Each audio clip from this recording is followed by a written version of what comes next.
Vendas e persuasão. Técnicas de PNL para quem quer vender mais e persuadir pessoas. Dedico esse livro a todos os que foram meus clientes, a minha família, minha esposa e meu filho Nicholas. Meu pai sempre dizia: não levante a sua voz, melhore os seus argumentos. Desmontuto. Sumário. Prólogo, 6. Introdução, somos todos vendedores, 7. Capítulo 1. Quem é seu cliente? 16. O poder da persuasão 21. Linguagem e persuasão 26. Capítulo 2. Persuasão e movimentos oculares 31. Mapas e filtros 38. Capítulo 3. Programação neurolinguística em vendas 41. A estrutura do pensamento 45. Neurolinguística e persuasão 59. Como criar rapport 65. Capítulo 4.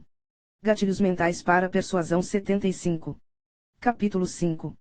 Elementos para uma negociação de sucesso 81. Capítulo 6. Rapport, a conexão da venda 86. Persuasão e vendas de sucesso 92. Capítulo 7. 5 passos como vender qualquer coisa para qualquer pessoa, 105. Sobre o autor, 117. Prólogo.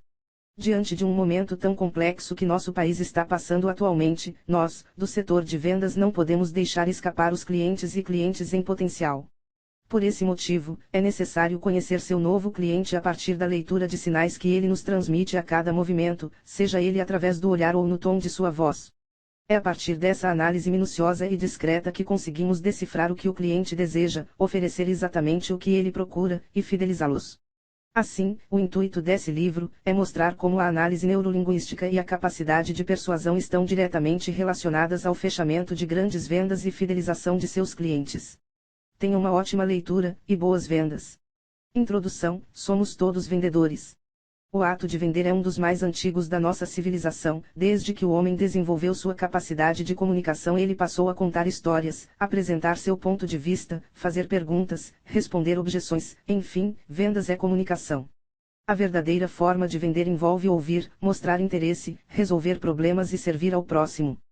Para os profissionais de venda, vender é a capacidade de superar seus anseios, seus medos e solucionar problemas tendo em mente uma única coisa: ajudar pessoas. Os vendedores mais bem-sucedidos que conheci são apaixonados pelo produto ou serviço da empresa e são solidários com os desejos, sonhos e necessidades do próximo. Para um vendedor campeão, a comissão de suas vendas são apenas consequência por resolver problemas para seus clientes. Seja qualquer for o seu negócio, a capacidade de comunicação é essencial para o crescimento e sucesso. Grandes líderes usam a força dos seus discursos para venderem suas ideias e ideologias. Quem deseja aprimorar suas habilidades empreendedoras e de liderança necessariamente precisam desenvolver a forma como se expressam e se comunicação com o mundo ao seu redor. Entre os maiores medos dos seres humanos, alguns impedem drasticamente a comunicação com outras pessoas e consequentemente travam aqueles que querem ou precisam vender. Segue abaixo a lista. Medo de falar em público. Medo da crítica. Medo da rejeição. Medo de objeções. Medo de ser insistente ou inconveniente. O medo paralisa, faz com que a pessoa trave, não esboce reação por alguns momentos e isso acaba minando gradativamente o ânimo e a motivação. Por isso, muitas pessoas que entram no mundo das vendas acabam desistindo.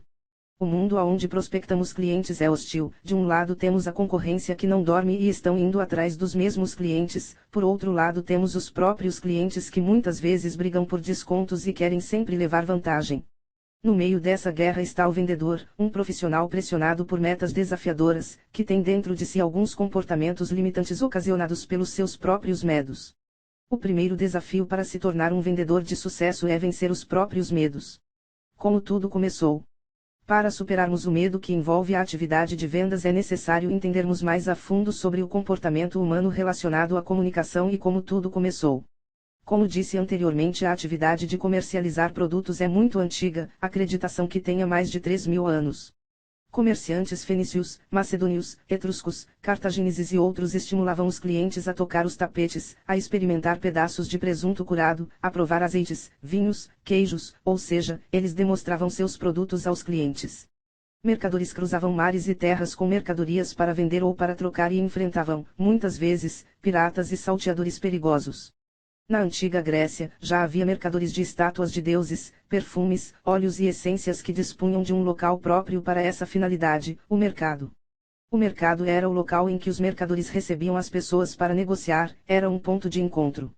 No Império Romano, o comércio local vendia uma inacreditável variedade de produtos para os milhares de habitantes de Roma.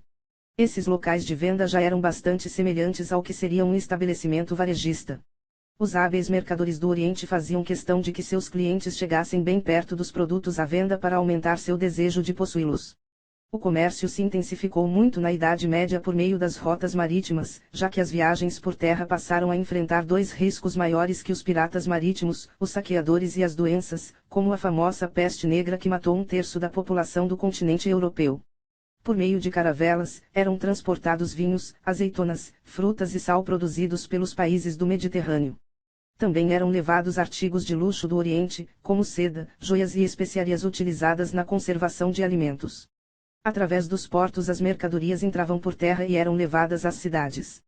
Nesses caminhos, os comerciantes descobriram que os cruzamentos das estradas eram ideais para o comércio, já que por eles passavam inúmeros viajantes. Desse hábito surgiram as feiras, concentrações de vários comerciantes que vendiam seus produtos. Para se protegerem de salteadores, se organizavam em grupos, tanto para suas viagens como para montar as feiras. Durante o Renascimento e a Idade Moderna, com o crescimento da burguesia que moravam em cidades que se desenvolveram em torno dos castelos feudais, o aumento da população e o desenvolvimento de manufaturas, o comércio entrou em nova fase, e os habitantes passaram a ter uma variedade maior de opções de compra. No Brasil, no começo do século XVI e do século XVII, o comércio era, em quase sua totalidade, ambulante. Fora as cidades de São Vicente e Olinda, quase não existiam núcleos urbanos razoáveis onde um comércio de varejo pudesse se fixar. Havia uma ou outra venda em pequenos povoados e um estoque precário de mercadorias grosseiras e poucos gêneros alimentícios para atender a escassas populações rurais. Do ponto de vista empresarial, as vendas, em Recife, 1822, possuíam pequenas dimensões e, provavelmente, poucas mercadorias para oferecer. Isso é um bom exemplo de como era o nosso varejo no início do século XIX. O Rio de Janeiro e algumas poucas cidades tinham comércios semelhantes ou timidamente melhores. Somente no segundo reinado, em 1850, surgiu o Código Comercial, demonstrando que, nessa época, as relações entre a produção agrícola, a atividade mercantil e a atividade fabril já eram complexas o suficiente para exigir uma regulamentação. Analisando um pouco a história podemos chegar à conclusão que sempre quando há uma necessidade ou problema, há também uma oportunidade de comercializar algum produto ou serviço, é a famosa lei da oferta e da demanda. Eu costumo dizer que a necessidade é a mãe da venda e a concorrência é a mãe dos profissionais de vendas, ou seja, se você está em um mercado onde só você tem um determinado produto ou solução, não existe concorrência, você não tem dificuldade em vender, você é comprado. Agora, quando enfrentamos concorrência, precisamos desenvolver nossas habilidades de convencimento e persuasão. Somos todos vendedores pelo simples fato de a todo momento estamos tentando convencer alguém de alguma coisa. Quando éramos bebês e queríamos algo, o que fazíamos? Isso mesmo, chorávamos e logo éramos atendidos. Nossa comunicação para conseguir o que queríamos é o choro, vendíamos a ideia que estávamos com fome.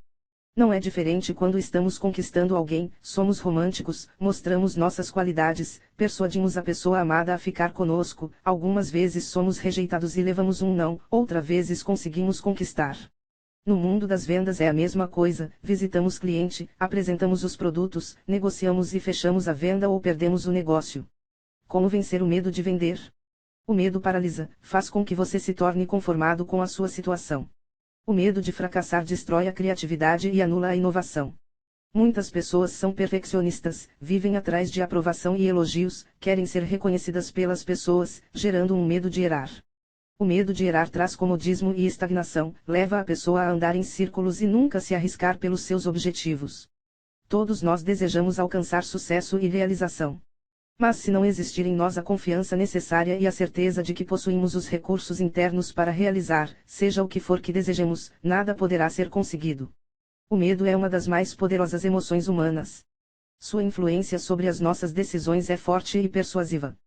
Para ser um sucesso como vendedor é preciso aprender a identificar e domar seus medos, em vez de deixar seus medos controlá-lo. O medo é uma alteração das emoções e dos sentimentos, também é fundamental para a nossa autopreservação. Já imaginou se não o tivéssemos? O que seríamos capazes de fazer? Atravessar uma rua sem temer a um possível acidente, brincar com uma serpente venenosa, pôr em risco a própria vida. O medo não é uma emoção patológica, mas algo universal dos animais superiores e do homem. O medo é um estado de progressiva insegurança e angústia, de impotência e invalidez crescentes, ante a impressão iminente de que sucederá algo que queríamos evitar e que progressivamente nos consideramos menos capazes de fazer. Dalgalarrondo, 2006, p. 109.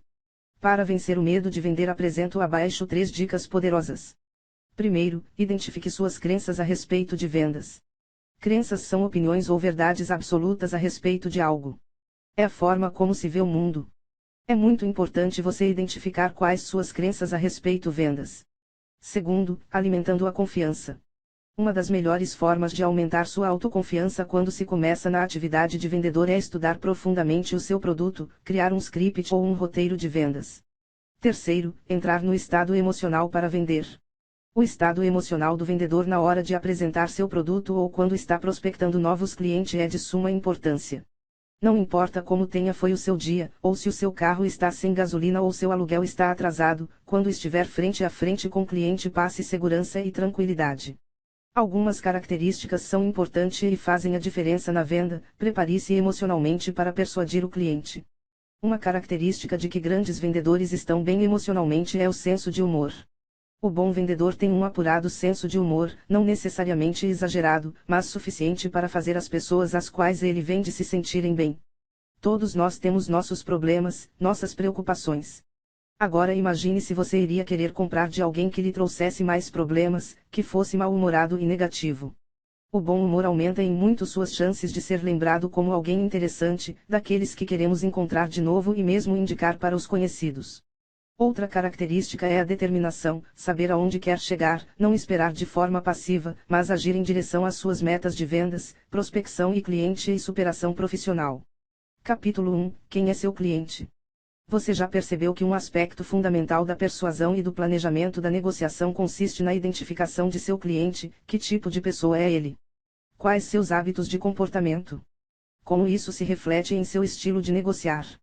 Tenho estudado sobre vendas, programação neurolinguística e desenvolvimento pessoal há mais de 15 anos, já liderei e desenvolvi diversas equipes de vendas e vendedores profissionais, e um aspecto sobre o cliente é unanimidade entre os especialistas em vendas. Precisamos compreender nossos clientes. Os clientes podem ser agrupados e conhecidos, do ponto de vista da negociação e do relacionamento com os outros, quanto a 2 critérios, a atitude e o ritmo. Quanto à atitude. Introvertidos, voltados para dentro de si e concentrados na tarefa. Extrovertidos, voltados essencialmente para o relacionamento, realizações e metas. Quanto ao ritmo. Vagarosos, lentos, indiretos e ponderados. Dinâmicos, diretos, ágeis e ousados. Formas de abordagem e tipos de clientes. A seguir quero explicar sobre os 9 tipos de cliente através de alguns exemplos, e como agir para concretizar a venda são eles. Desinteressado, o cliente entra na empresa para passar o tempo de sua hora de almoço. Durante a abordagem do vendedor, o cliente fica olhando para todos os lados, falando ao celular, não questiona nada, limitando-se a ouvir. Ação do vendedor: deve observar a direção do olhar do cliente aguardando que ele demonstre algum interesse, aborde de forma sutil, sorridente e simpática, iniciando o assunto de vendas a partir daí. Monopolizador: não dá chance para o vendedor falar, conta um caso sobre o produto que não deu certo em voz alta, não dando espaço para argumentações. Ação do vendedor: o vendedor deve começar concordando com a história, reforçando que devido a isto mesmo que a situação agora está da seguinte forma, e começa a argumentar de forma amistosa. Primeiro concorda, depois traz o cliente para o seu lado. Pessimistas: para todo posicionamento do vendedor ele responde com a inviabilidade da proposta com situações negativas.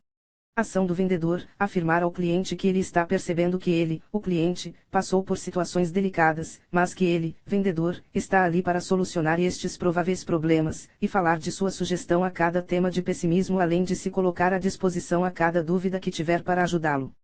Protetor: 2 amigas vão à loja e a que não é a compradora justifica cada fala do vendedor sempre para o lado do comprador, influenciadora de vendas. Para tudo que a compradora fala, a amiga dá uma versão para justificá-la. Ação do vendedor: deve tratar a amiga como compradora também, ouvir seus argumentos e esclarecer os pontos que forem levantados como objeção de vendas. Ao término de cada explicação deve perguntar também à amiga se para ela ficou clara a explicação.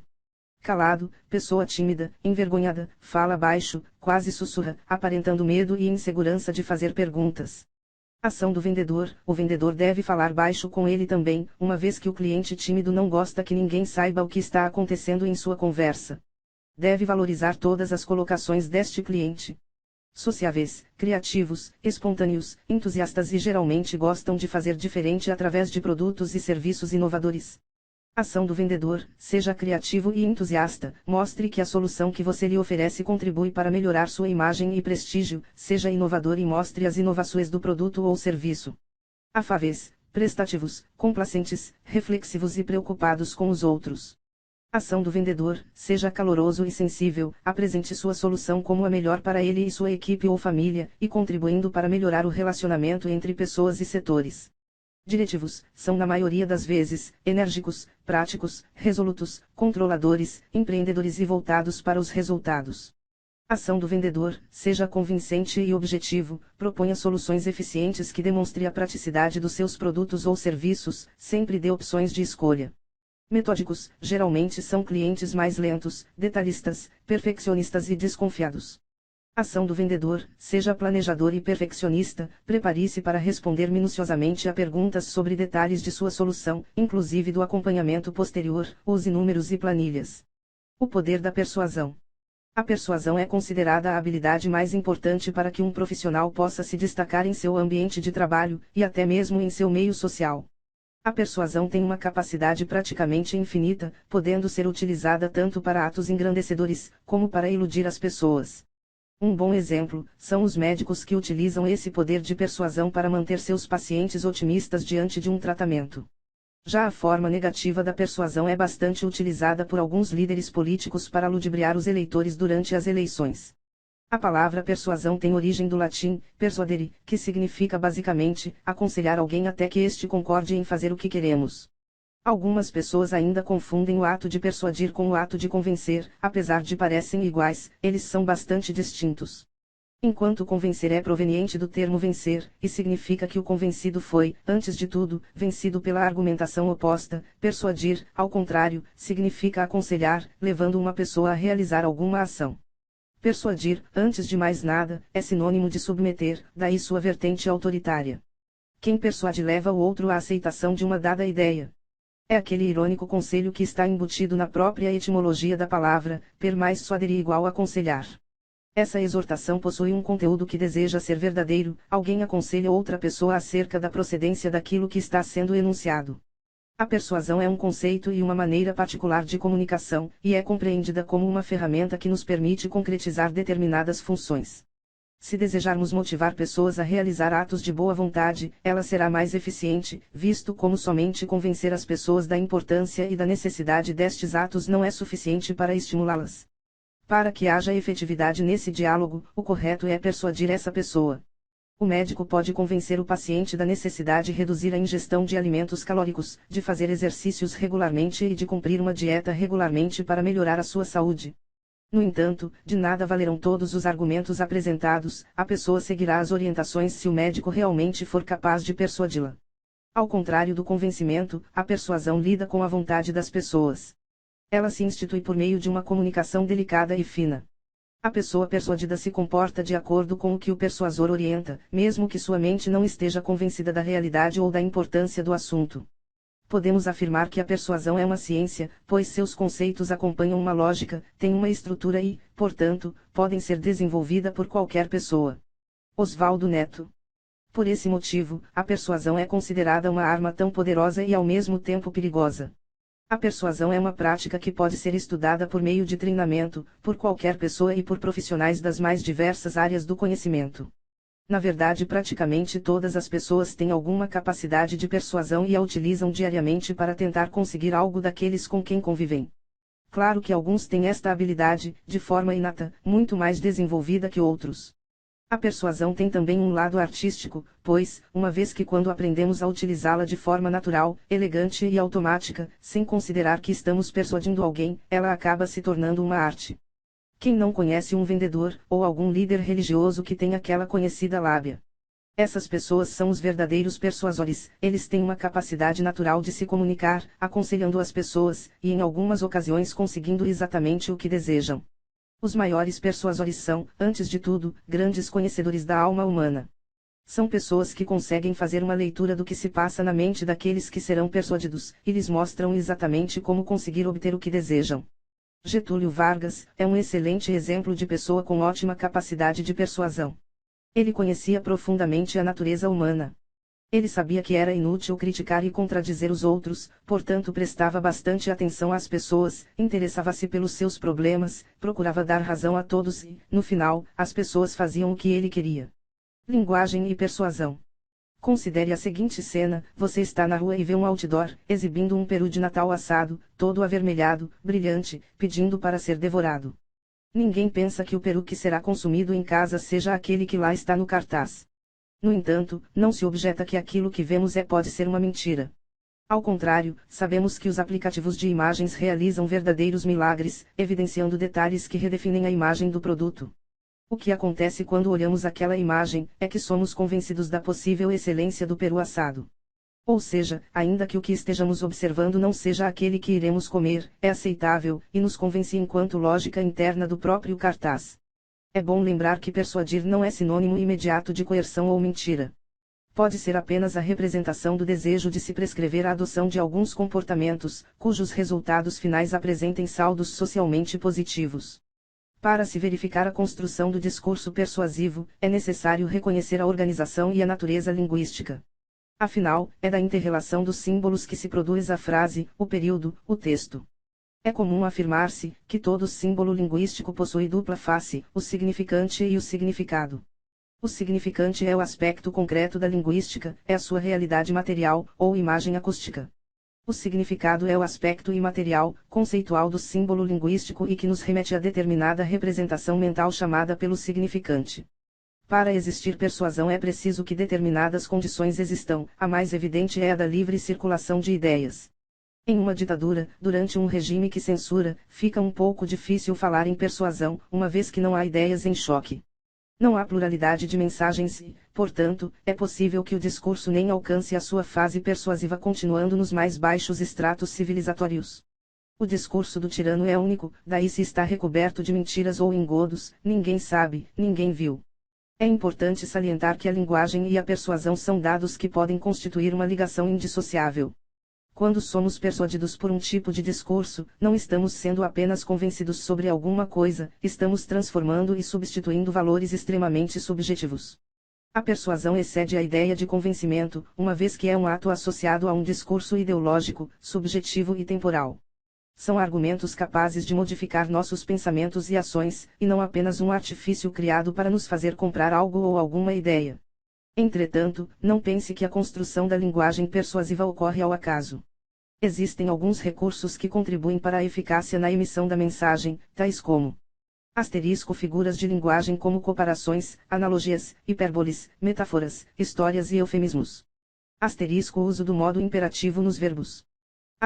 Citação ao mundo conhecido do público-alvo em uma tentativa de aproximar a linguagem ao destinatário da mensagem. Uso de trocadilhos e jogos de palavras. Nos próximos capítulos iremos estudar algumas técnicas para persuadir e influenciar pessoas. Tenho visto centenas de pessoas em meus treinamentos de vendas e persuasão mudando completamente a forma como abordam e apresentam suas ideias, produtos e serviços. Isso realmente tem sido uma revolução na área de venda. Com palavras governamos homens. Benjamin Disraeli. Capítulo 2, Persuasão e movimentos oculares. Os sistemas representacionais são os sistemas no qual as pessoas captam e processam a linguagem. Correspondem às três principais modalidades, visual, auditivo e sinestésico. O sinestésico compõe-se do paladar, do olfato e principalmente do tato. Em qualquer diálogo as pessoas se comportam segundo esses três sistemas representacionais. Cada pessoa tem o seu sistema representacional predominante. Pelas palavras e pelos movimentos dos olhos podemos descobrir qual o sistema representacional predominante, entendendo assim a linguagem verbal e não verbal. Internamente a pessoa processa imagens visuais, tem sensações, sinestesia, ou então ouve sons ou conversa consigo mesma. Os movimentos oculares dão as dicas de qual sistema representacional a pessoa está usando no momento da conversa. Movimentos dos olhos são pistas de captação. Se ao responder a uma pergunta a pessoa fala olhando para cima e para a direita dela, estará construindo imagens internas. Olhar para cima e para a direita é sinal de que a pessoa está criando respostas para uma situação. Se antes de responder a pessoa olhar para cima e para a esquerda, estará lembrando, recordando. Este procedimento é típico do sistema representacional visual.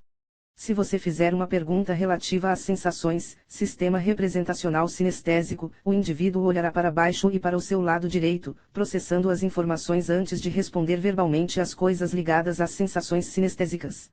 Já os que olham para os lados dos ouvidos estarão respondendo pelo sistema representacional auditivo. O movimento ocular no processamento cerebral. VC, visual construído, olhar para cima e para o lado direito. VL, visual lembrado, recordado olhar para cima e para o lado esquerdo. AC, auditivo construído, olhar para o lado direito e em direção ao ouvido. AU, auditivo lembrado, recordado olhar para o lado esquerdo e em direção ao ouvido. C, sinestésico, olhar para baixo e para o lado direito. AD, auditivo digital, interno a pessoa olha para baixo e para o lado esquerdo quando estiver falando a si mesma, ou repetindo para si sons auditivos. Estas respostas não verbais, com movimentos dos olhos nas direções indicadas, serão válidas se você é uma pessoa distra e normalmente organizada. Os distros sempre respondem da mesma maneira em seus processos internos, por isso são chamados de distros normalmente organizados. As pessoas canhotas responderão de maneira oposta aos distros. Os ambidestros têm uma inversão apenas no sistema representacional visual. As pistas de captação visual, que são os movimentos oculares, fornecem que tipos de imagens estão sendo processadas internamente pela pessoa. As imagens podem ser lembradas, recordadas quando o movimento ocular é para a esquerda, já existem na experiência da pessoa e por isso não precisam ser criadas. Construídas, quando o movimento dos olhos é para a direita, necessitam ser criadas ou visualizadas pelo indivíduo, pois não existem em sua experiência interna. De acordo com a programação neurolinguística, PNL, com poucas exceções, esses padrões de respostas são universais. Exercícios práticos de visualização, PNL. Mudando experiências desagradáveis sobre comunicação ou vendas.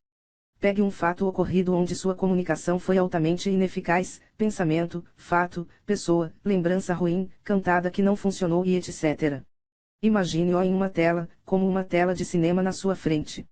Tire as cores do quadro. Deixe-o em preto e branco. Escureça levemente o quadro onde está o processo.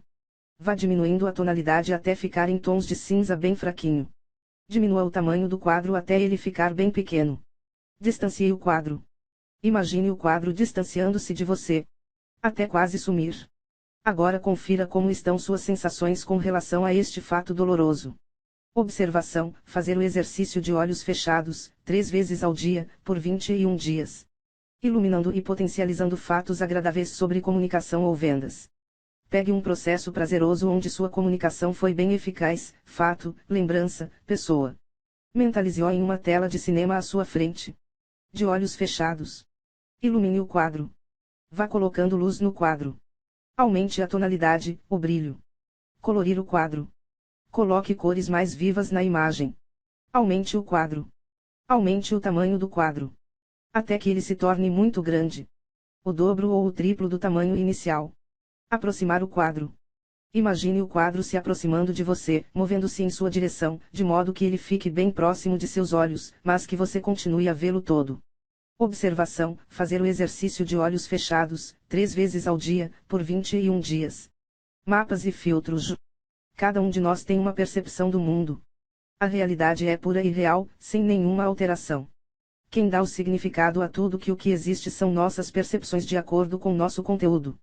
Usamos nossos sentidos para explorar e mapear o mundo exterior, uma infinidade de possíveis impressões sensoriais das quais somos capazes de perceber apenas uma pequena parte. Esta parte que podemos perceber é filtrada por nossas experiências pessoais e únicas, nossa cultura, nossa linguagem, nossas crenças, nossos valores, interesses e pressuposições. Vivemos em nossa própria realidade, construída a partir de nossas impressões sensoriais e individuais da vida, e agimos com base no que percebemos do nosso modelo de mundo. O mundo é tão vasto e rico que temos que simplificá-lo para dar-lhe sentido. A elaboração de um mapa é uma boa analogia para o que fazemos com a realidade. É assim que percebemos o mundo. Os mapas são seletivos, incluem algumas informações e excluem outras, mas são valiosos na exploração do território. O tipo de mapa que traçamos depende daquilo que observamos e de para onde queremos ir. O mapa não é o território que ele apenas representa e descreve. Prestamos atenção aos aspectos do mundo que nos interessa e ignoramos outros. Se um artista, um lenhador e um botânico passearem pela mesma floresta, suas experiências serão muito diferentes. Cada um observará aquilo que lhe interessa. Todos nós temos filtros naturais, úteis e necessários. A linguagem é um filtro. É um mapa de nossos pensamentos e experiências que está um nível abaixo da realidade. Crenças, percepções e interesses limitados empobrecem o mundo, tornando-o previsível e insípido. Este mesmo mundo pode ser muito rico e estimulante. A diferença não está no mundo e, sim, nos filtros por meio dos quais o percebemos. Nossas crenças funcionam como filtros, levando-nos a agir de maneira e a prestar mais atenção a algumas coisas do que a outras. O território é a realidade e a riqueza de informações é muito grande. É impossível ter sua totalidade inserida no mapa, pois o mesmo é formado pela subjetividade individual, levando em consideração os filtros que estão ou não abertos no momento do aprendizado. Os filtros são como membranas permeáveis que deixam evidentes apenas o conteúdo que é importante. Os filtros abertos fazem com que sua atenção seja dirigida para o foco relativo a eles. Como existem várias formas de perceber o território, ao alterar os filtros, facilmente o mapa poderá ser alterado, em relação à realidade que sempre será a mesma. Nossa profissão, tipos de amigos, vocabulário utilizado, cultura, interesses pessoais e específicos, experiências anteriores, etc., são alguns tipos de filtros que determinam o nosso mapa. Capítulo 3 – Programação Neurolinguística em Vendas. O Programação Neurolinguística, ou simplesmente PNL, é um método prático para alcançar excelência em qualquer campo de interesse, que pode ser desde o bem-estar e saúde, até liderança. Seus conceitos, sua metodologia e suas técnicas são fundamentados em estudos de pessoas bem-sucedidas em muitas áreas diferentes. A PNL é a ciência que permite que a pessoa tenha como dar o melhor de si e possa extrair o melhor dos outros. Com a PNL, tornou-se possível modelar pessoas que têm facilidades para superar obstáculos, resolver conflitos, negociar, ampliar a inteligência emocional e atingir seus objetivos, de modo prático, assertivo, ecológico e rápido. Richard Bandler, um dos criadores da PNL, diz: a programação neolinguística é um processo educacional sobre como usar melhor o nosso cérebro. Este conceito é baseado na pressuposição de que todo comportamento tem uma estrutura e que esta pode ser descoberta, modelada e mudada e até mesmo reprogramada.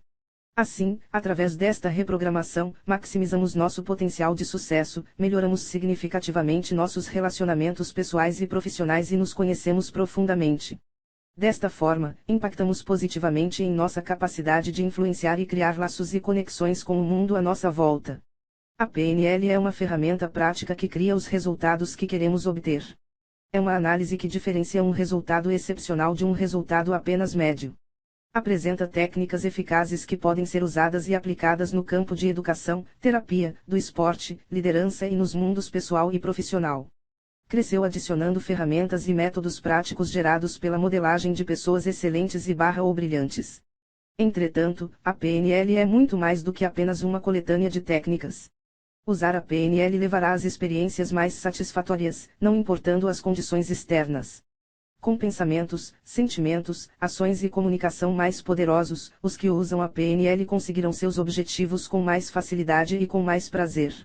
A PNL aceita que uma pessoa obtenha acesso aos recursos da mente inconsciente, usando metodologias que transformam e otimizam a codificação cerebral de uma determinada experiência.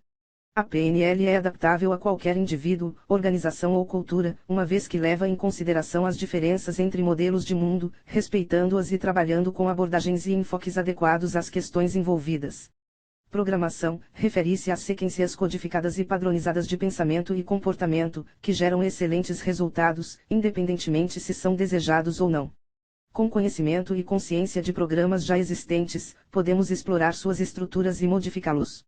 Com relação a uma nova experiência ou desempenho que se gostaria de ter, é possível adaptar a programação de pessoas que tiveram sucesso e aprender a obter a mesma eficácia e habilidade da pessoa já modelada.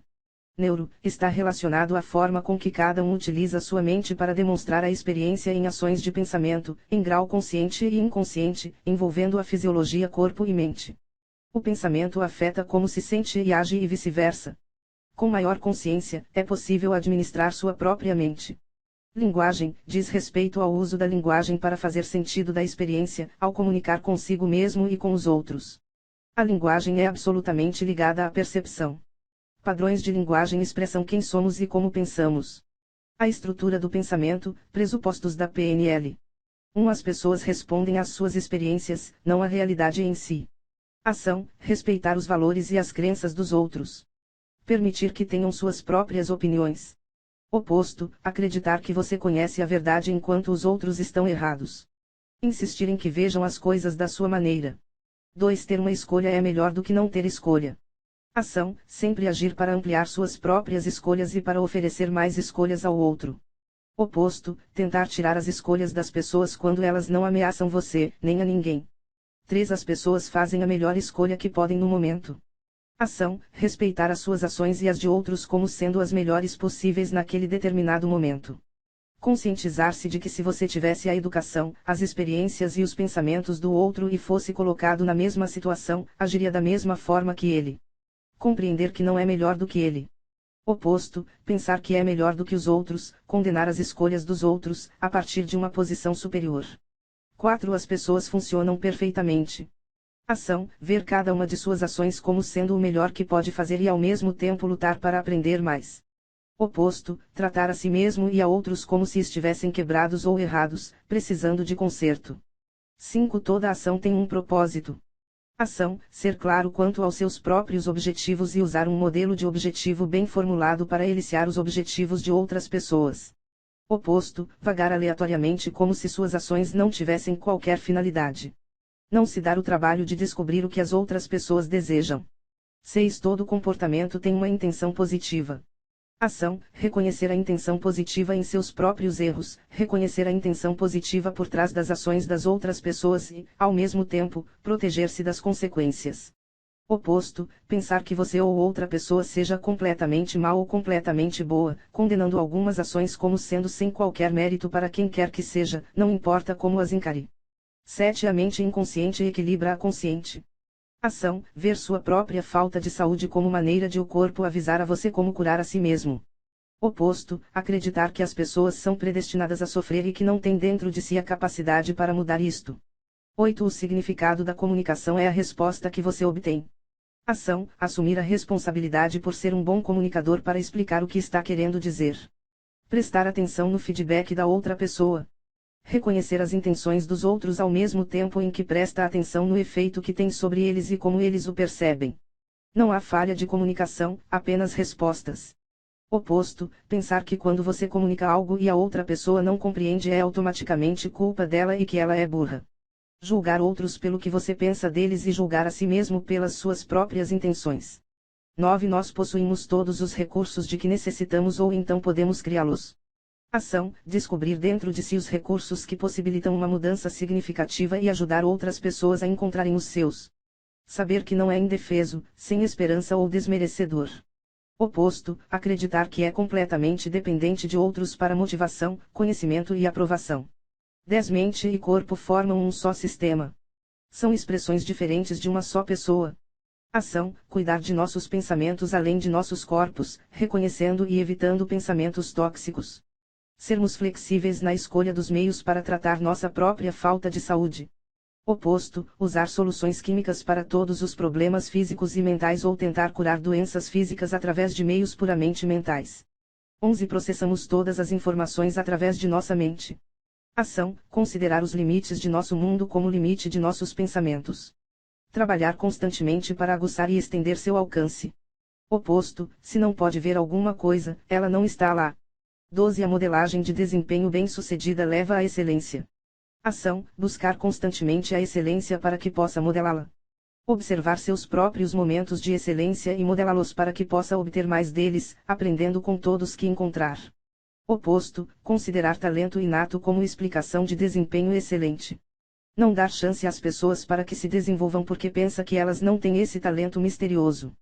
Ressentir-se, em vez de fascinar, se alguém faz algo melhor do que você. 13. Se quiser compreender, haja. Ação, testar constantemente seus limites e crenças. Oposto, alegar muitas crenças e ideias que parecem impressionantes, mas jamais colocá-las em prática. 14. O mapa não é o território. Ação: o seu mapa não é mais real ou verdadeiro que o das outras pessoas, portanto, respeite-as.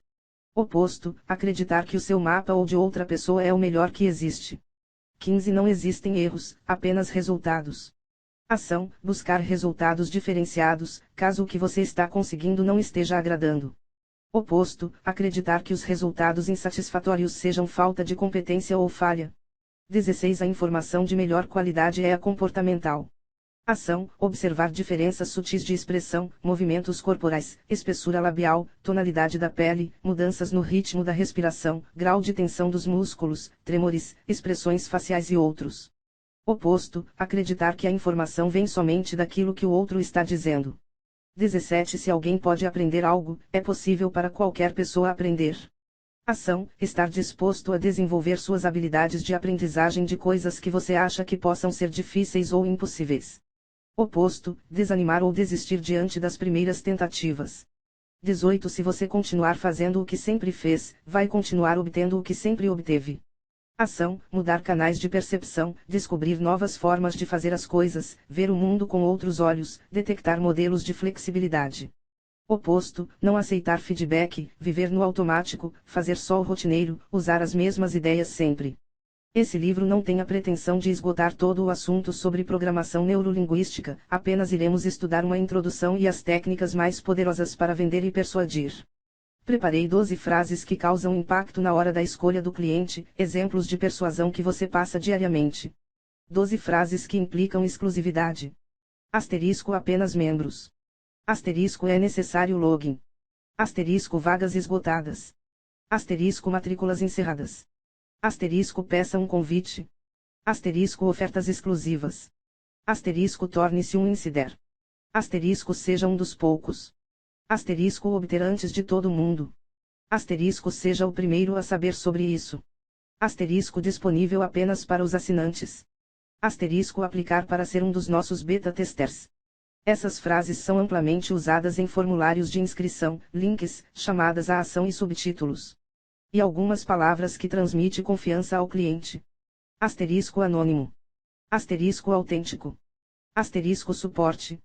Asterisco: mais vendido. Asterisco: cancele a qualquer hora. Asterisco: certificado. Asterisco: aprovado. Asterisco: garantido. Asterisco: vitalício. Asterisco: reembolso. Asterisco: nenhuma obrigação. Asterisco: sem perguntas. Asterisco: sem risco. Asterisco: incondicional. TOTS, teste operação teste saída. É o padrão básico de estratégia da PNL, pois ele serve para a criação de qualquer outra estratégia. Todas as estratégias existentes na PNL se encaixam em um padrão TOTS. É uma forma de avaliação das nossas ações, resultados, aprendizados e o que precisamos mudar ou corrigir. Este é um modelo geral que podemos utilizar para nos tornarmos mais eficientes em qualquer campo de atividade e principalmente melhorar nossas estratégias comerciais.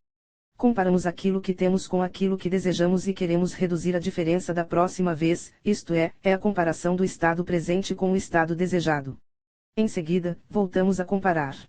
A comparação deve se basear em nossos valores, o que é importante para nós naquela situação. Alcançar um resultado significa reduzir a diferença entre o estado presente e o estado desejado, portanto a operação é a ação que empreendemos para reduzir esta diferença. Operações geralmente geram alternativas, coletam dados e alteram o estado presente para aproximá-lo do estado desejado. Pouco a pouco, nos aproximamos do nosso objetivo. Esta comparação orienta nossa aprendizagem em cada nível, fazendo-nos passar da incompetência consciente à competência inconsciente. A operação gera uma redução na diferença entre o estado atual e o estado desejado. Cada operação gera feedback que mostra se foi gerada uma redução na diferença ou não. Quanto mais operações existirem, aumentarão e potencializarão as chances de alcançar o estado desejado. Baseado em uma das pressuposições da PNL, não existem estratégias erradas, pois elas produzem um resultado mesmo que insatisfatório, em relação a onde desejaríamos chegar. Seu sucesso vai depender do número de operações de que você dispõe, sua flexibilidade de comportamento. Portanto, a jornada do estado atual para o estado desejado não é feita em zigue-zagues, mas em espirais. Círculos menores podem coexistir dentro de um círculo maior, objetivos finais menores que precisam ser cumpridos para se atingir um objetivo maior. O sistema completo se encaixa como uma coleção de caixinhas chinesas, uma dentro da outra. Neste modelo de aprendizagem os erros são úteis, pois, embora sejam resultados indesejados dentro de um contexto específico, podem ser usados como informação para se chegar mais perto do objetivo. O TOPS incorpora vários princípios de PNL. O comportamento é mais do que um simples estímulo/resposta. O comportamento tem um propósito. Respondemos a diferenças, não diretamente a resultados. A ação advém de experimentos de reduzir a zero a diferença entre o estado presente e o estado desejado. Quanto mais escolhas tivermos, mais provável será que alcancemos nossos resultados. Cada passo incorpora feedback que nos diz se a operação reduziu a diferença, ou não. O feedback nos dá informações sobre o que fazer em seguida para reduzir a diferença. Neurolinguística e persuasão. Rapport é a capacidade de entrar no mundo de alguém, fazê-lo sentir que você o entende e que vocês têm um forte laço em comum. É a capacidade de ir totalmente do seu mapa do mundo para o mapa do mundo dele. É a essência da comunicação bem-sucedida. Anthony Robbins. Rapport, conexão com o cliente, é uma palavra de origem francesa e não possui tradução para o português. Entretanto, dentro da PNL gerar o rapport pode ser compreendido como a afirmação de confiança, harmonia e cooperação em uma relação. A confiança reduz a tensão interpessoal e faz com que o futuro ou atual cliente permaneça mais à vontade. Ele se abre mais e revela com liberdade as informações referentes às suas necessidades, desejos, objetivos, sonhos e medos pessoais.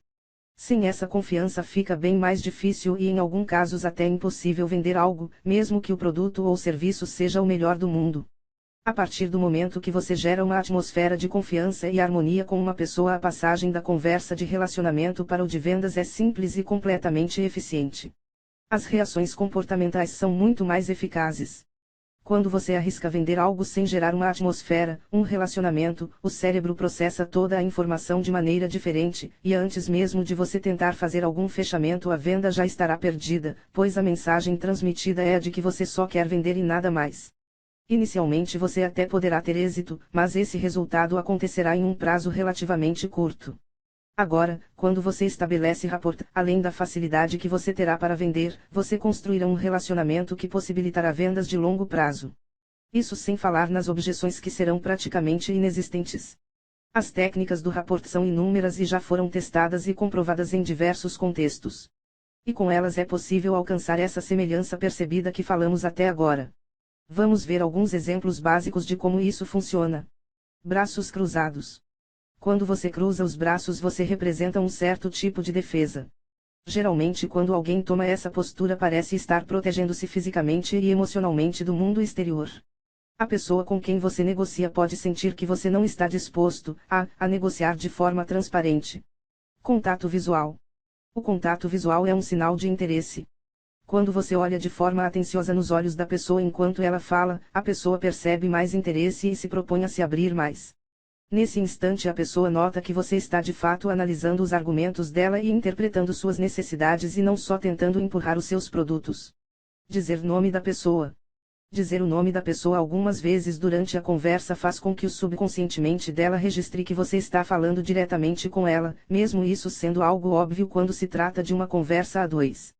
Perguntar o nome de um garçom, por exemplo, quando ele se apresenta, e depois repeti-lo sempre que for solicitar algo, pode fazer com que ele evite de esquecer o seu pedido.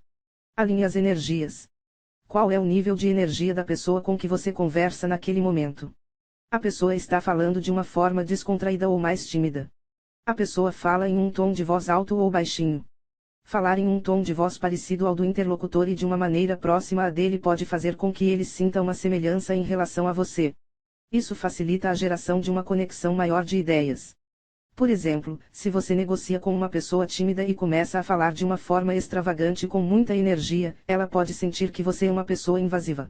Em um outro exemplo, se o entrevistador de uma vaga de emprego fala de forma extravagante, rápida e com um tom de voz elevado e você responde de forma tímida e lenta, ele pode sentir que a sua energia está muito baixa e que você não é uma pessoa confiante. Alinhar sua energia com a energia da pessoa com quem se negocia faz com que os dois estejam no mesmo barco. Dessa forma a pessoa não te interpretará como invasiva ou desmotivada e se atentará mais em suas palavras. Benefícios da técnica. O rapport é uma técnica extraordinária de conexão com as pessoas, e com ela você conseguirá obter inúmeros benefícios, como, por exemplo, É considerada uma das maneiras mais rápidas e eficientes de criar confiança em um diálogo.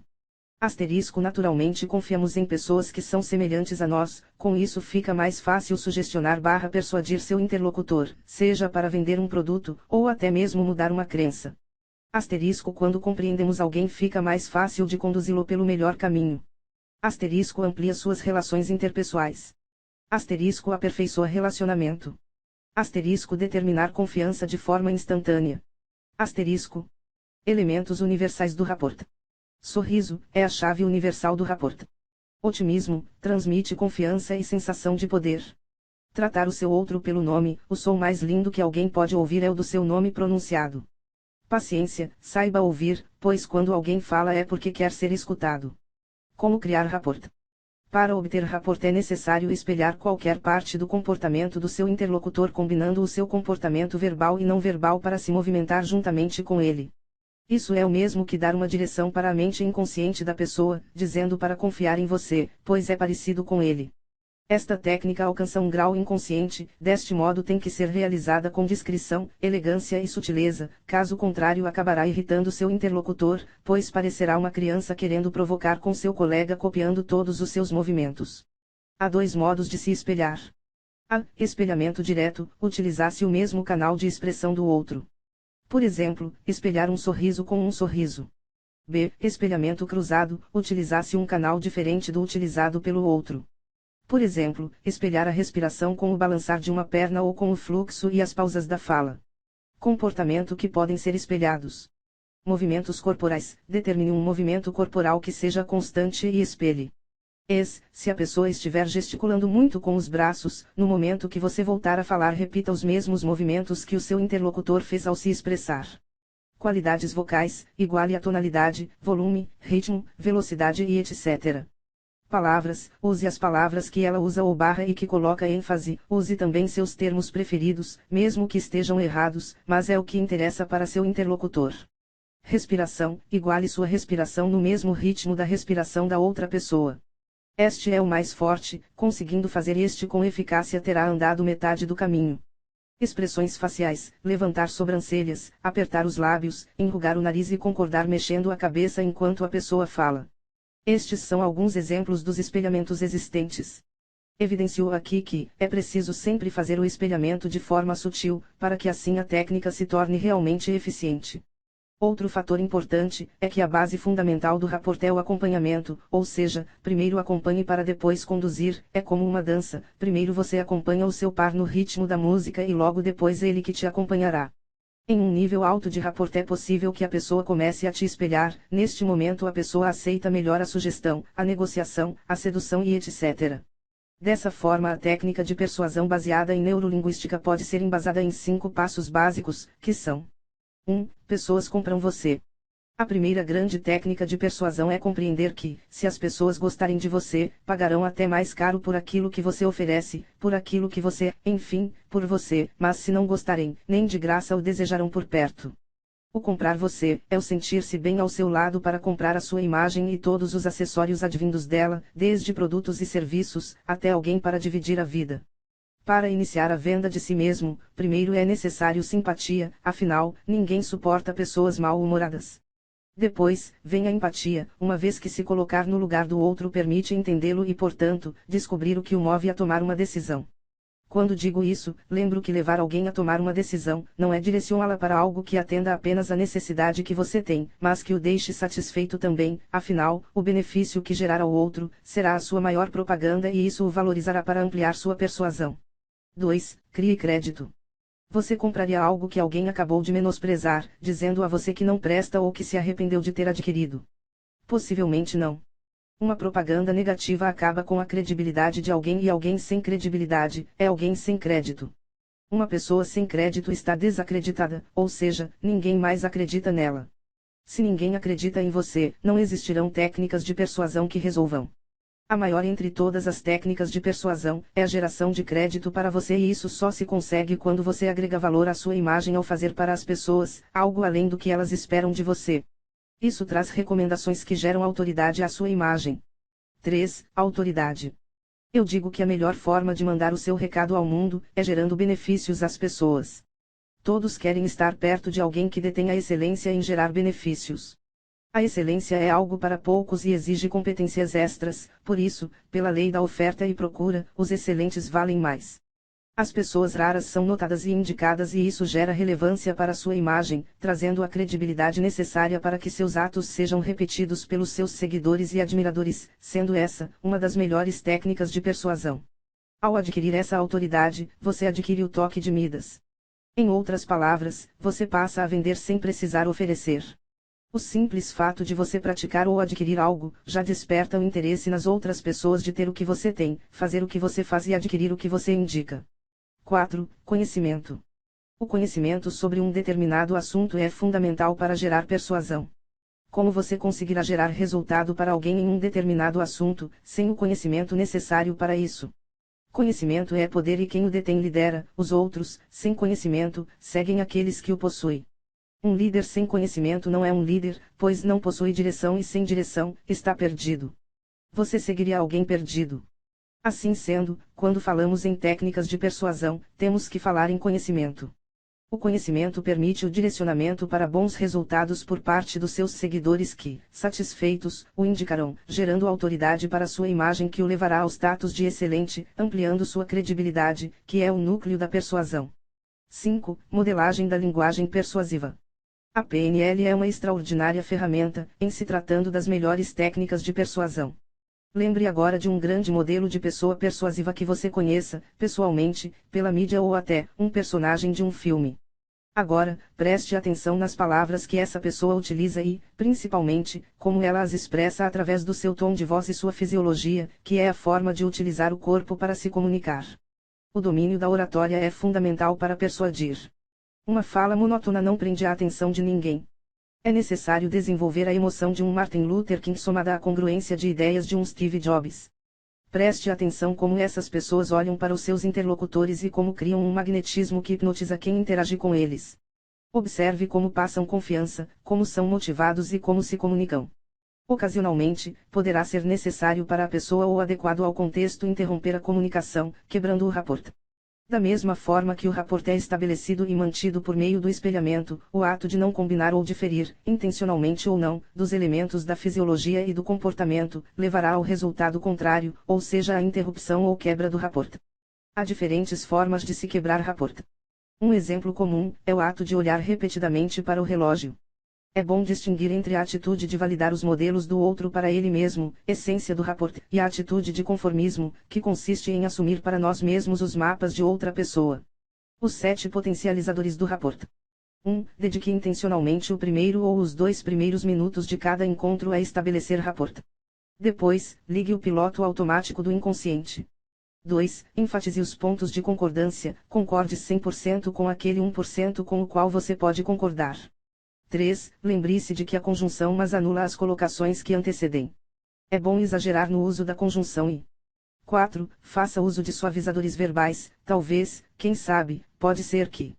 5. Empregue a técnica de recapitulação, sintetizando o ponto de vista exposto por seu interlocutor em uma frase curta. 6. Use sua veia de antropólogo na observação de como as pessoas à sua volta estabelecem, mantêm e quebram rapport. Procure perceber as combinações e as descombinações posturais e verbais das pessoas, especialmente em locais abertos ao público. 7. Coloque a meta do ganho bilateral como alvo de seus objetivos em comunicação. Ganhar é a intenção proposta pela PNL na busca de qualquer resultado. Só existem 2 formas dos homens lidarem uns com os outros, armas ou lógica. Força ou persuasão. Aqueles que sabem que não podem vencer por meio da lógica sempre recorrem às armas.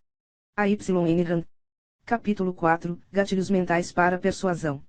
Os gatilhos mentais são atalhos utilizados pelo nosso cérebro para tomar determinadas ações, eles são extremamente poderosos e influenciam qualquer pessoa, mesmo que ela conheça todos os gatilhos.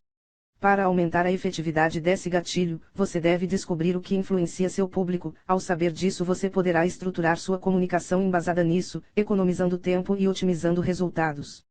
Para ativar esse gatilho você precisa mostrar um resultado para seu público e em seguida demonstrar como seu produto ou serviço pode simplificar o processo para alcançá-lo. Gatilho mental da autoridade. À medida com que você se tornar uma autoridade em seu mercado, você também poderá utilizar isso para endossar outros produtos e o ciclo cresce de forma magnífica. Por isso que a autoridade é um dos mais poderosos gatilhos mentais. Aliás, unir prova social à autoridade é uma ótima sacada. É importante entender que quando você usa a sua autoridade você está se expondo e colocando em jogo sua credibilidade. Dessa forma, é essencial sustentar somente produtos que você realmente acredita e que já utilizou. E deixar que somente especialistas de peso falem de seus produtos. Gatilho mental, prova social. Sim, somos seres sociais e muitas das nossas atitudes baseiam-se no que as outras pessoas esperam de nós. Além disso, temos necessidade de pertencer a grupos que nos identifiquem como indivíduos, dessa forma, a prova social é um gatilho muito poderoso. Para ativar esse gatilho em seu negócio, use depoimentos de clientes, números de pesquisas de satisfação, quantidade de unidades vendidas, imagens de pessoas usando seu produto ou serviço, engajamento nas redes sociais, número de leitores do site. Vale lembrar que o gatilho da prova social está intimamente ligado ao da autoridade. Se você conseguir gravar depoimentos de pessoas famosas ou especialistas falando bem do seu produto, o efeito certamente será otimizado. Gatilhos mentais, escassez. É comum ouvirmos alguém dizer que precisou perder para dar valor, especialmente no que diz respeito a relacionamentos afetivos. Essa mesma lógica funciona para os negócios. As pessoas costumam dar mais valor àquilo que é escasso. Isto porque o inconsciente coletivo costuma associar que, quanto mais difícil for conseguir determinado objeto de desejo, mais raro e valioso ele é. O gatilho da escassez é um dos mais poderosos. Quando o cliente não está totalmente seguro sobre comprar o seu produto, a possibilidade de não podê-lo mais adquirir o fará agir. A partir do momento que você manda um e-mail anunciando que é a última oferta, ou quando divulga um curso com vagas limitadas, o seu público tende a tomar uma decisão rapidamente e de forma automática. Isso acontece porque ele será movido pelo medo inconsciente de perder aquela oportunidade que talvez nunca mais se repita. Use essa estratégia não só em títulos, mas também oferecendo conteúdo exclusivo a um número restrito de pessoas. Gatilho mental, reciprocidade. O gatilho da reciprocidade é um dos mais importantes. Isso porque temos uma tendência natural a querer retribuir aquilo ou aquele que nos gera valor de alguma forma. Mas é claro que precisamos perceber esse ato como algo espontâneo, feito de coração. A reciprocidade é o gatilho mais nobre e deve ser usado em qualquer negócio, mesmo aqueles que não usam uma estratégia de marketing de conteúdo. Sempre ofereça materiais gratuitos para seu público. Até quando for vender algo, dê uma amostra grátis do seu produto ou serviço. Assim, a pessoa ficará com a sensação de que está te devendo um favor e precisa retribuir de alguma forma, seja cadastrando na sua lista de promoções ou mesmo comprando um de seus produtos. E o mais importante, tenha a reciprocidade como um hábito. Ela gera frutos para o seu negócio, mas os ganhos estão para além do que a ciência pode explicar. Gatilho mental, compromisso e coerência. O princípio do compromisso e coerência diz que as pessoas estão dispostas a fazer um grande esforço para transmitir coerência entre suas palavras e atitudes, mesmo que, para isso, tenham que tomar atitudes mais radicais ou arriscadas. Em seu negócio, você pode utilizar este gatilho especialmente oferecendo garantias, como você não perderá nada com a compra. Caso o produto não satisfaça suas expectativas, você pode solicitar seu dinheiro de volta no prazo de 30 dias, isso quando for possível para o seu negócio. Isso evita que as pessoas procrastinem a decisão de comprar ou não o produto, já que poderá reaver o investimento caso não goste do que comprou. Além disso, depois que a pessoa adquire seu produto, acaba assumindo um compromisso com ela mesma. Persuasão é uma estratégia de comunicação que consiste em utilizar recursos lógico-racionais ou simbólicos para induzir alguém a aceitar uma ideia, uma atitude, ou realizar uma ação. Wikipédia. Capítulo 5 – Elementos para uma negociação de sucesso. É bastante comum associar os profissionais de venda a um perfil específico, com características como uma personalidade expansiva, enérgica e desinibida. Fato é, a habilidade para vender, assim como as habilidades de qualquer outro ofício, podem ser aprendidas e devem ser aprimoradas. Diferente da crença comum, negociar não requer habilidades inatas, requer preparação e comprometimento. Veja agora os elementos fundamentais para uma boa negociação. Comunicação. O primeiro elemento para uma boa negociação é a comunicação e a razão disso é bastante simples, não é possível negociar se alguma parte não for capaz de transmitir/receber as mensagens. A língua pode ser uma barreira importante assim como especificidades culturais. Antes de entrar em uma negociação, certifique-se se existe alguma particularidade com seu cliente. Por exemplo, suponha que você vá negociar com um cliente muçulmano e o leve para jantar. Para os muçulmanos a carne de porco é expressamente proibida. Não saber desse detalhe pode lhe colocar em uma situação bastante delicada e possivelmente afetar os rumos da negociação. Interesse. Cada parte da negociação tem seus próprios interesses, que podem ser uma promoção no cargo, atingimento de metas, redução de custos, etc. Os interesses de cada negociador são variáveis e a função de um bom negociador é descobrir qual é o real interesse da outra parte e oferecer uma proposta que atenda a esse interesse, sem que ela, evidentemente, comprometa o seu próprio. Opções e possibilidades. Outro elemento-chave para uma boa negociação é a criação de opções e possibilidades. Primeiramente é preciso entender para qual finalidade o cliente quer adquirir um determinado produto e a partir daí, pensar em alternativas de como atendê-lo. Suponha que um cliente queira comprar um galpão industrial. Ele pode querer adquirir esse galpão como forma de investimento ou para estocar um aumento repentino de sua produção. No caso da segunda opção, talvez seja mais viável o cliente fazer um leasing de longo prazo com possibilidade de compra ao final do contrato. Dessa forma, ele se protege caso o aumento da sua demanda tenha sido pontual. Convencimento. Para convencer é preciso argumentar e com esse fim, o vendedor deve conhecer profundamente o seu objeto de venda, bem como a concorrência e as necessidades do cliente. Qual o valor de mercado e o preço que está negociando seu produto?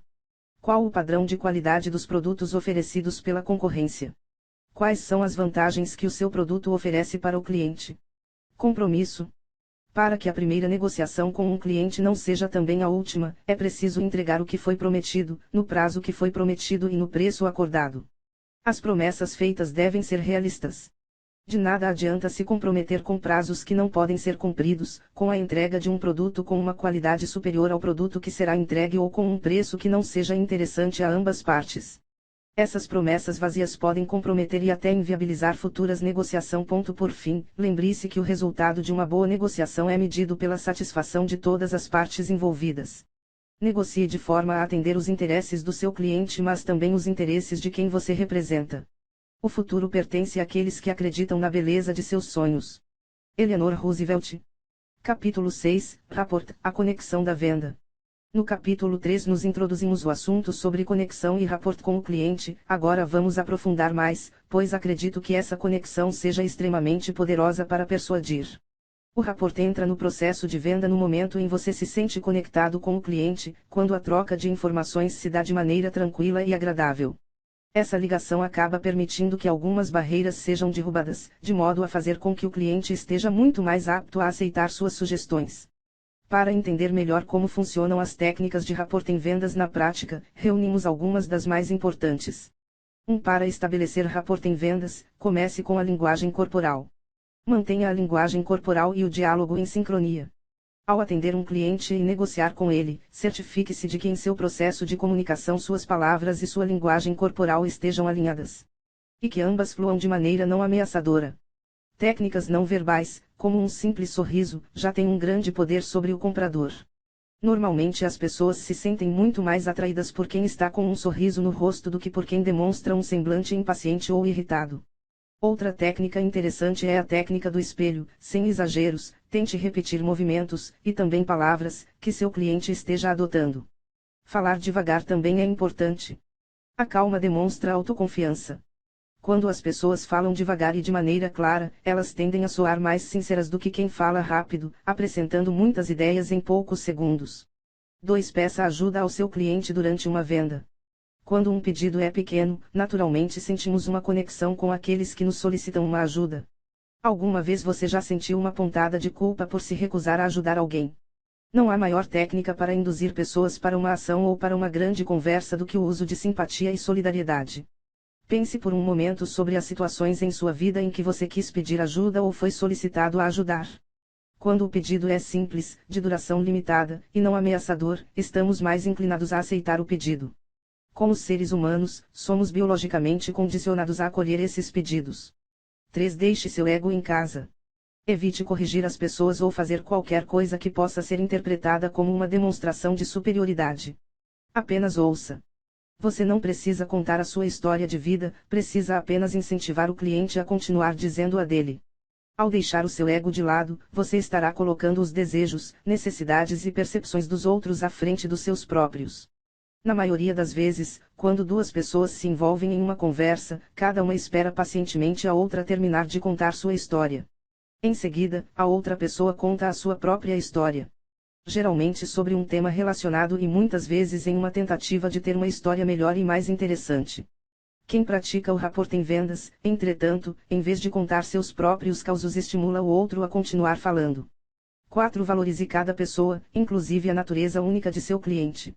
A maneira mais simples de fazer isso é ouvindo o que elas têm a dizer.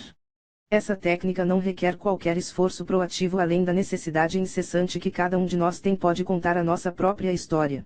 A dificuldade que a maioria de nós temos é de manter os nossos próprios pensamentos, ideias e histórias durante a conversa. A verdadeira valorização significa que você não vai contar nenhuma história sua, você está lá simplesmente para ouvir o que seu cliente tem a dizer. 5. Pergunte: como? Quando? Por quê? Faça perguntas em aberto.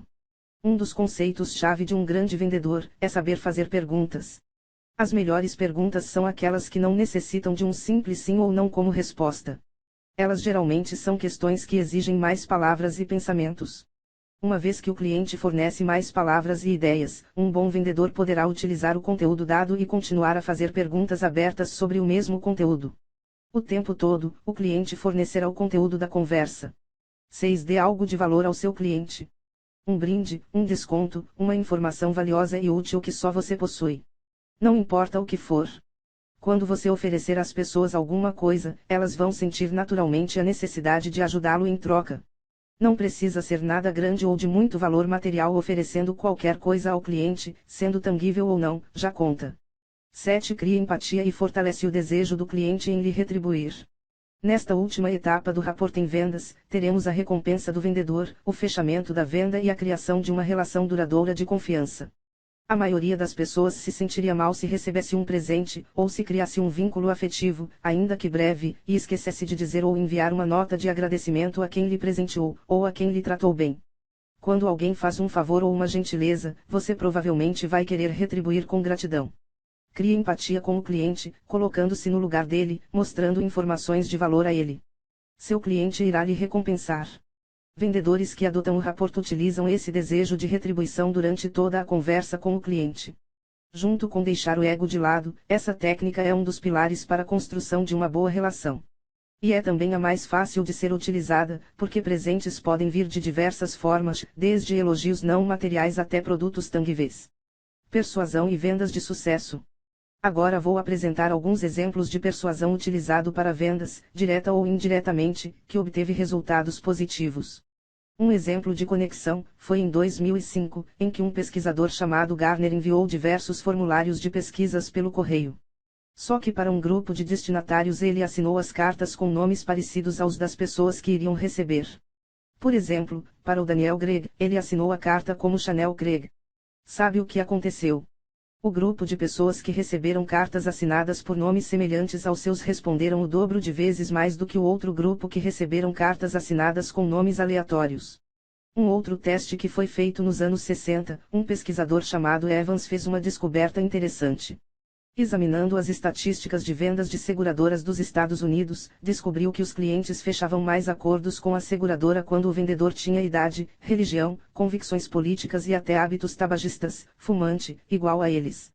Outro teste semelhante foi realizado em 1971, quando 3 pesquisadores perceberam através de um teste realizado em um protesto, que as pessoas assinavam muito mais petições quando o solicitante se vestia de forma parecida ao protestante. A pensar de parecerem banais, esses 3 testes confirmam que nós, seres humanos, preferimos aceitar ideias ou fechar acordos com pessoas que sentimos semelhança a nós.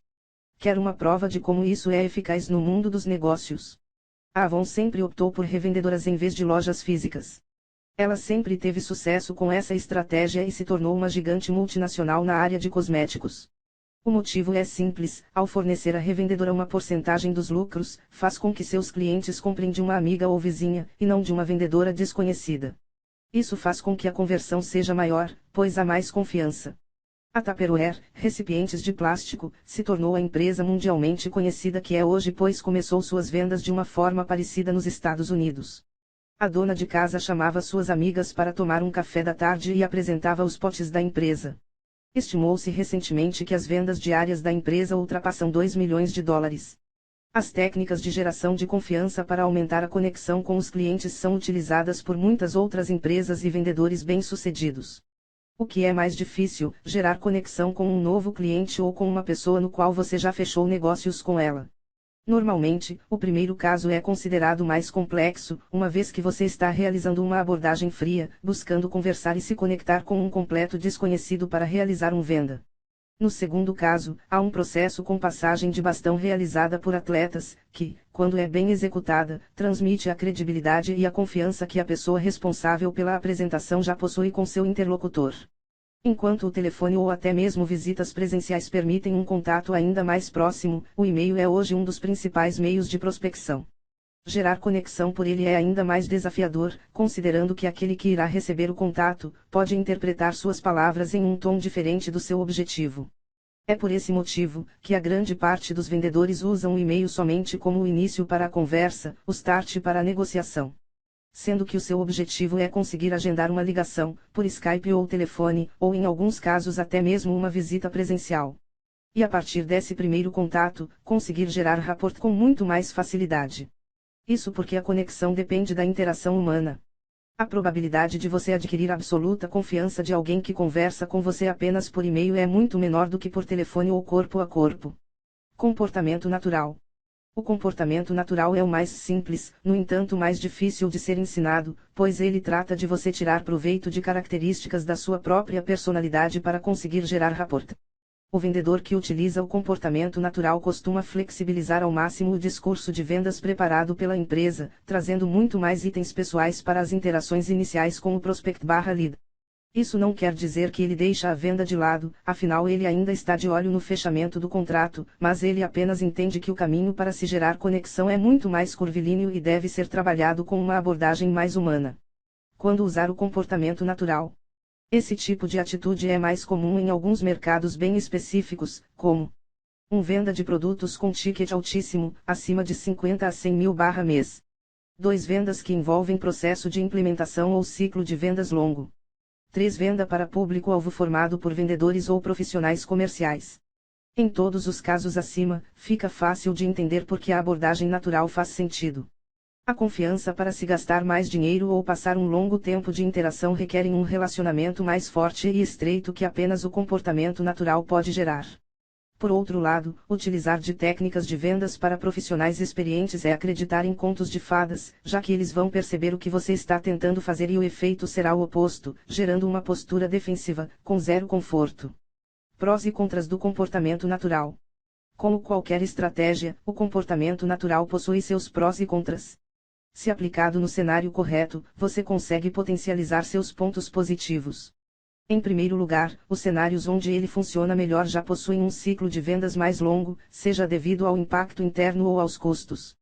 Logo, o relacionamento criado pelo comportamento natural é mais efetivo e duradouro. No entanto, para se criar esse tipo de relação, gastasse mais tempo, sim. Ou seja, essa não é uma estratégia para quem busca escalas absurdas no processo de vendas. Assim sendo, sua conversão tende a aumentar e ter níveis superiores a processos que trabalham com escala. Seu ciclo de vendas se torna mais longo. O relacionamento criado é mais duradouro e pessoal.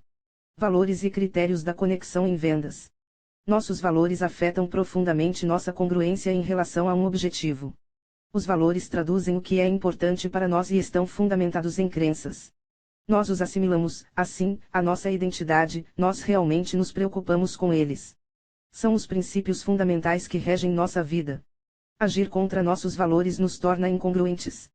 Os valores nos dão motivação e orientação.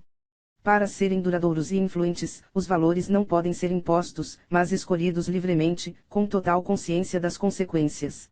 Quando isto acontece, carregam em si muitos sentimentos positivos.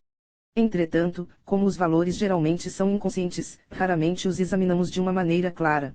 Os valores de cada um de nós têm seus próprios critérios e valores que devem ser atendidos em uma determinada escala do mais importante para o menos importante. Escolhemos a nossa vida baseados nesta escala de critérios.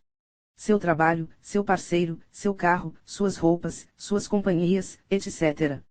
Tudo é escolhido levando em consideração uma escala de valores e critérios. A PNL usa a palavra critérios para descrever esses valores que são importantes dentro de um determinado contexto.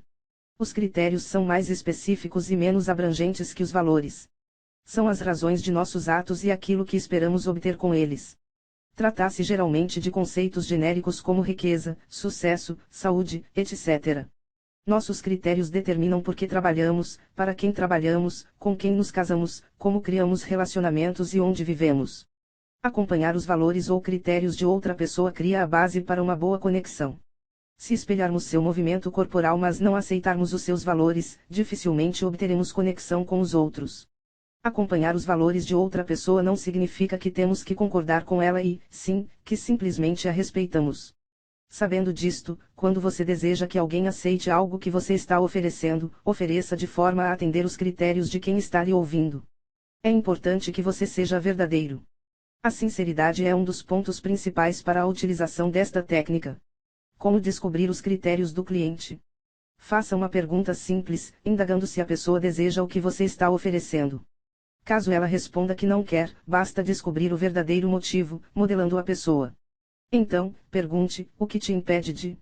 Assim, você poderá destruir o real impedimento atendendo o critério da pessoa. Não pergunte por quê.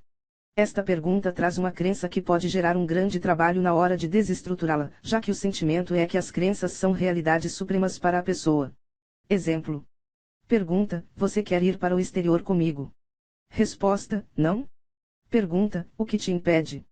Resposta: dá muito trabalho organizar malas. A questão aqui é arrumar as malas. Se você conseguir resolver isso para a pessoa, você estará atendendo ao critério dela e, assim, resolvendo essa questão. Se você perguntar a essa pessoa que, caso você resolva esse problema de arrumar as malas, ela escutaria o que você tem a dizer, possivelmente ela responderá que sim. Vender ideias tem a mesma estrutura que vender qualquer produto ou serviço. Portanto, atender critérios ou valores não é uma necessidade ou privilégio único de vendedores. É mais trabalhoso conduzir os homens pela persuasão que pela força.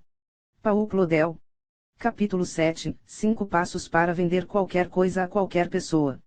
Nesse capítulo quero mostrar de forma simples os passos para uma venda de sucesso e algumas crenças que podem limitar os vendedores. Passo 1. Qual é o problema? Seu produto ou serviço foi projetado para resolver um problema particular, uma dor ou uma situação que o público enfrenta. Uma grande parte do seu público ainda não sabe que tem o problema que o seu produto ou serviço resolve, então você precisará mostrar para as pessoas quais situações elas podem estar enfrentando, bem como as consequências de continuar do jeito que estão. Antes de vender algo a alguém você tem que saber quais são as dores que seu público enfrenta, quais são as consequências deles permanecerem com o mesmo e precisa ter em mente como o seu produto ou serviço vai auxiliar as pessoas a solucionarem o problema. Passo 2. Porque ninguém resolveu ainda. Você já descobriu qual o problema o seu público enfrenta, entretanto, algumas pessoas já tentaram resolvê-lo de alguma forma. Para conseguir um grau maior de envolvimento você precisa explicar o porquê de algumas soluções não darem certo. Pergunte-se: por que ninguém resolveu esse problema ainda? Porque as antigas soluções para esse problema não são mais válidas. O que há de errado com as soluções anteriores? Porque o problema persiste. Porque não é solucionado. Ao ter isso em mente você poderá empregar muito bem o gatilho do porquê e engajar seu público ainda mais para a sua oferta. Passo 3. Como será sua vida se esse problema for resolvido? O próximo passo é você fazer o seu público imaginar como será a vida deles quando o problema for resolvido. Lembre-se, as pessoas compram a transformação, não o produto ou o serviço. Para fazer as pessoas imaginarem, seja o mais específico possível, dê exemplos reais e palpáveis. Por exemplo, se você estiver vendendo produtos relacionados a emagrecimento, você pode falar como a pessoa vai se sentir ao se olhar no espelho, quais roupas ela vai poder usar, como sua disposição e energia vão aumentar, etc. Antes de você vender algo, faça uma lista com pelo menos 10 benefícios concretos que o seu produto ou serviço vai trazer para a vida da pessoa. Quando você tiver essa lista, comece a pensar em como poderá utilizar as palavras para fazer a pessoa se imaginar com o problema totalmente resolvido e desfrutando dos resultados. Para otimizar os resultados, mostre que a pessoa não mais vai ter de dor com esse problema e o que vai passar a ter de prazer com a solução que você oferece. Passo 4. Aqui está a solução. Até o passo 3 você não vendeu nada, apenas apresentou um problema, explicou por que ele ainda não foi resolvido e mostrou como a vida seria diferente se a pessoa pudesse solucioná-lo. Nesse ponto você vai mostrar como seu produto vai ajudá-la a solucionar o problema. Aqui você deve mostrar o que o seu produto faz e o que ele é. Para maximizar os resultados dessa etapa você deve saber claramente quais são os diferenciais do seu produto, e como, especificamente a pessoa vai se beneficiar com a utilização do mesmo. Passo 5. Entre em ação. Até o presente momento você preparou o terreno, agora você deve dizer o que a pessoa deve fazer. Não se intimide, fale exatamente o que você quer que a pessoa faça: comprar, reservar, se inscrever, etc. Um ponto muito importante é, seja extremamente claro e específico em seu pedido de ação, dessa forma você evita que as pessoas fiquem confusas. Crenças em vendas. O que você viu e ouviu quando era criança, pode criar conceitos ou crenças a respeito de vendas e vendedores, e esses conceitos estão no nível inconsciente da nossa mente, porém têm um efeito poderoso na forma como encaramos os nossos clientes. A seguir quero expor alguns exemplos de conceitos limitantes, espero que você faça uma autoanálise e tente identificar e mudar suas próprias crenças a respeito de vendas e persuasão. Não fale com estranhos. O vendedor ouviu essa frase na infância e acabou por repeti-la até os dias atuais. Resultado, ele só vende bem quando o cliente é conhecido, amigo ou indicado pelos amigos. Essa é a razão de muitos vendedores só permanecerem 3 ou 4 meses na empresa. Depois disso acaba o networking dele. Experimente dizer: quem não chora, não mama. Não corra que você vai cair. Você já deve ter ouvido isso várias vezes da mãe, pai, tio ou avós, quando era pequeno e mal sabia caminhar. O problema é que essa criança torna-se um adulto e ainda continua repetindo essa frase para si mesmo. Daí, não consegue vender mais, pois metas maiores significam correr mais e a palavra vai já está profetizando a queda. Troque por atenção. Você pode cair. Quanto maior a altura, maior a queda. Se você repete essa frase a si mesmo todos os dias, ainda que inconscientemente, está programando sua mente para se tornar ordinário, pois somente extraordinários buscam resultados maiores e testam seus próprios limites. Afinal, como alcançar as vendas de alto valor? Diga: quanto maior a altura, mais longe minha vista alcança. Em boca fechada não entra mosquito.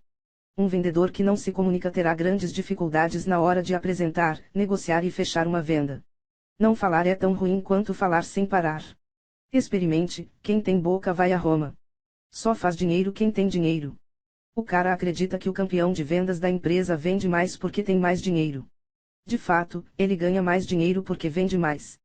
Tem muita gente que se tornou diretor de empresa, empreendedor, campeão de vendas e até milionário mesmo tendo uma infância pobre. Troque por: quem não tem cão, caça com gato. Ah! Isso não funciona. A grande maioria dos vendedores não vende mais porque sequer compraria o que vende.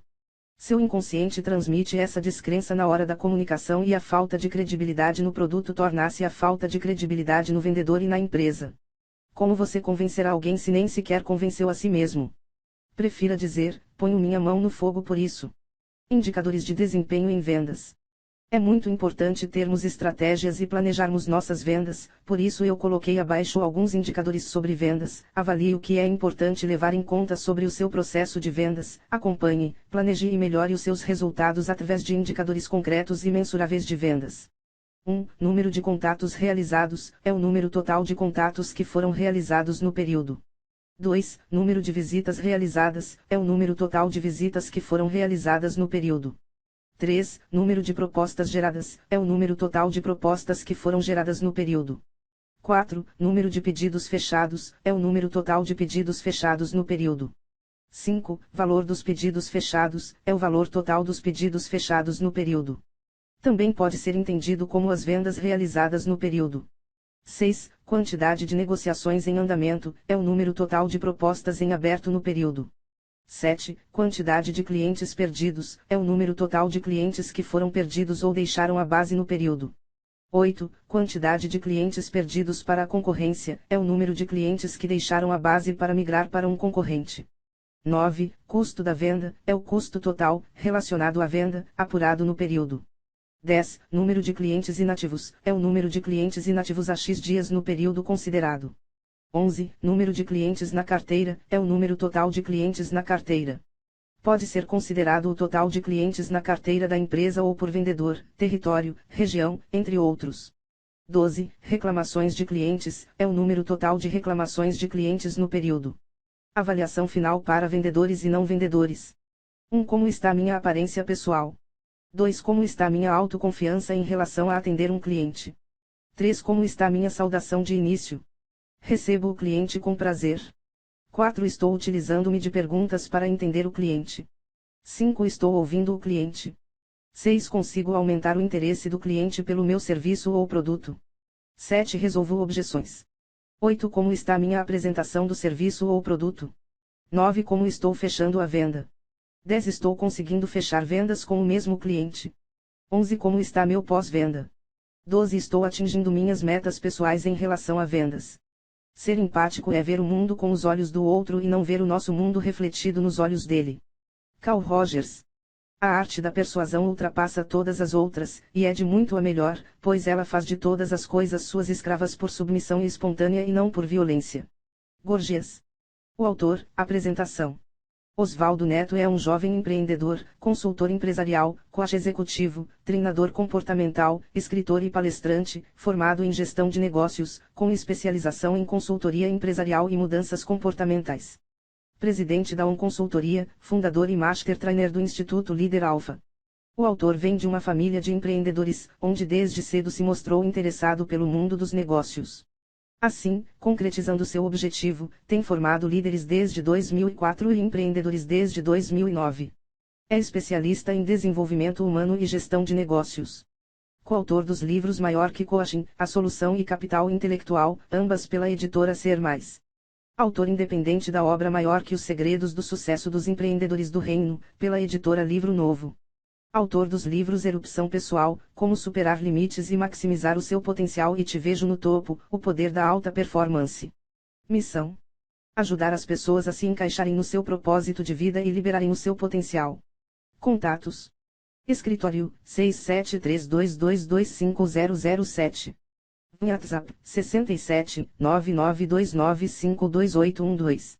E-mail, osvaldoneto12@gmail.com. contato@osvaldoneto.com.br. www.osvaldoneto.com.br. www.institutolideralfa.com.br. 2 página.